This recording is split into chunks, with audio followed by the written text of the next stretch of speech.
First, I want to thank Senator Cassidy for his cooperation in putting together this package. It's a package that are bills that were favorably considered by the committee. They're non-controversial. I want to thank also Senator Kelly for his help in putting together this package. And let me just, if I might, talk about two of the issues that we just passed. First, H.R. 6826 to designate the Visitor and Education Center at Fort McHenry National Monument and Historic Shrine as the Paul S. Sarbanes Visitor and Education Center. I want to first acknowledge Congressman Sarbanes, who is on the floor, who's represented me so well in the House of Representatives. He has also decided not to run for re-election and served for 18 years in the House of Representatives. Mr. President, I hold the Sarbanes seat in the United States Senate. Paul Sarbanes was a dear friend. He was a senator's senator.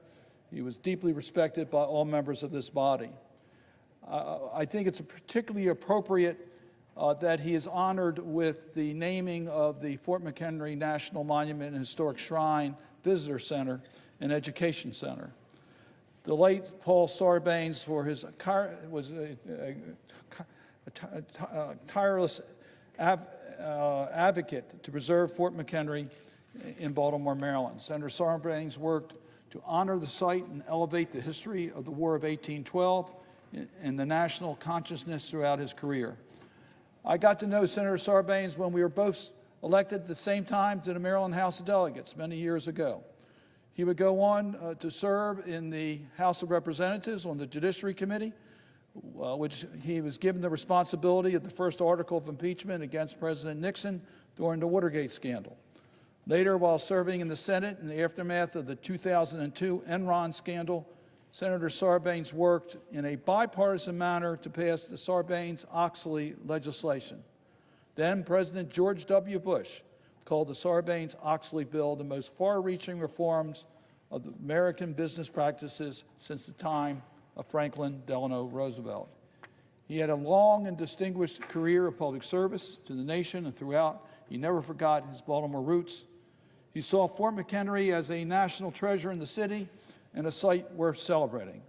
This legislation acknowledges his long-term advocacy for the preservation of the site and the improvement of the visitor's experience by designating the Visitor and Education Center the Paul S. Sarbanes Visitor and Education Center.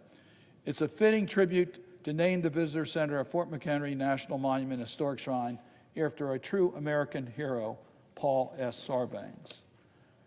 Mr. President, I also would like to call my colleagues' attention to H.R. 1727, the Chesapeake and Ohio Canal National Historic Park Commission Extension Act, which we just approved. I'm proud to have worked together with Representative Trone and Senators Capito, Van Hollen, Manchin, Warner, and Kane on this legislation. The C&O Canal National Historic Park is 184.5 miles long and covers 20,000 acres winding north and west along the Potomac River from the heart of Washington, D.C. to Cumberland, Maryland. The park includes a canal and contiguous towpath that provides runners, cyclists, and backpackers access to hundreds of historic structures that tell a story of this critical economic artery. The Advisory Commission was established in 1971 and has been reauthorized at nominal cost by Congress every 10 years for the past 3 decades with overwhelming bipartisan support. There's no better wealth of knowledge of the unique issues of the C&O Canal and its resources facing them than the Chesapeake and Ohio Canal National Historic Park Advisory Commission. Government works better when policymakers listen to the people who know them best, and this commission ensures that all surrounding communities have a voice in shaping their future. I'm proud to work together with our neighboring delegations to keep this commission running strong. So, Mr. President, once again, I want to thank my colleagues for their cooperation in getting this done. And I particularly want to acknowledge, as I did earlier, Representative John Sarbanes. He has worked his entire career on good governance. There's no stronger need in our society and an advocate for good governance in our community, and he has done a great job in the House of Representatives. He's also known for his work on the Chesapeake Bay as the leader of No Child Left Inside, getting young people to understand the importance of the Chesapeake Bay so we have advocates for the future. I congratulate John Sarbanes for his incredible record in the House of Representatives and wish him the best. And I thank you, Mr. President, for the courtesies that were just extended. I yield the floor. President. Mr. President, I rise to support H.R. 5843, which is part of this package, the Atchafalaya National Heritage Area Boundary Modification Act. And I'm going to take just a moment to talk about the Atchafalaya. Le Grand Dérangement, my French is awful, but stay with me. When the British kicked the Acadians out of Canada and they migrated down to Louisiana and along the Gulf Coast, the Atchafalaya Basin was where many of them settled, and their culture spread out from there. And if you think of our culture with the etouffee, the jambalaya, the crawfish, it all began in the Atchafalaya Basin and built out from there. And if you look at a map where the Mississippi comes down, draining most of the continental U.S., and then the Red River comes down, which drains Colorado, Oklahoma, Texas, they meet, and the Atchafalaya is born. Prehistorically, the Atchafalaya River was an outlet for the Mississippi River, and if it were not for human engineering, it would once again be the outlet for the Mississippi. It's 1.4 million acres of swamps and wetlands and rivers, the largest wetlands in the United States. And I say this because this culture, this Acadian culture, one of the most unique, if not the most unique in our country, began here. In our boundary modification, we extend the footprint of this, acknowledging that the Cajuns that came from Canada, finding refuge in the United States, putting a unique imprint on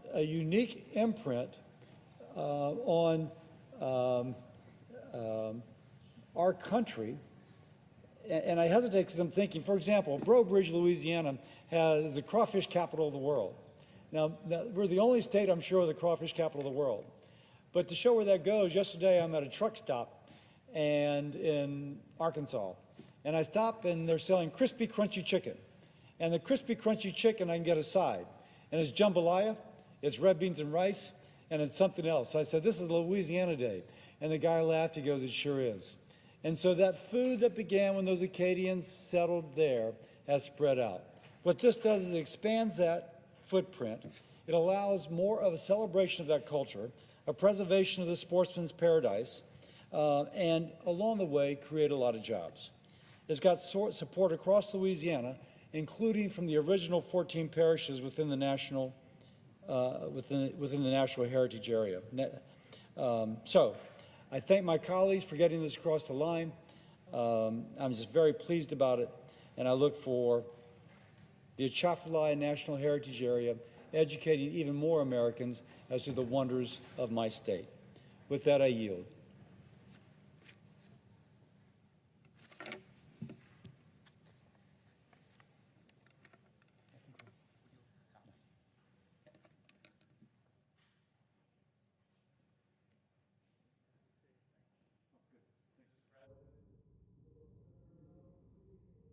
Mr. President, this bipartisan bill, H.R. 1607, the pumped hydro storage bill, is about delivering affordable, reliable energy to our growing state by expanding hydropower storage. The way it does that is pretty simple. It clarifies the Bureau of Reclamation's jurisdiction with respect to the future development of pump storage along the Salt River in Arizona. And it expands an existing withdrawal south of the river from 1 to 2 miles, allowing the Salt River Project to explore developing sites identified in a 2014 Bureau of Reclamation study.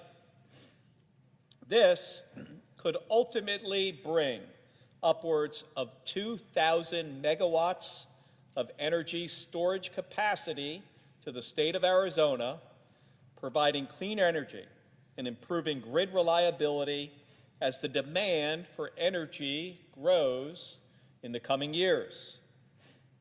Representatives Schweikert and Stanton introduced this bill in the House, and it passed the chamber last year by a vote of 384 to 1. I appreciate the work of my colleagues on the Energy and Natural Resources Committee to ensure that our bill received a hearing and a markup. I yield the floor.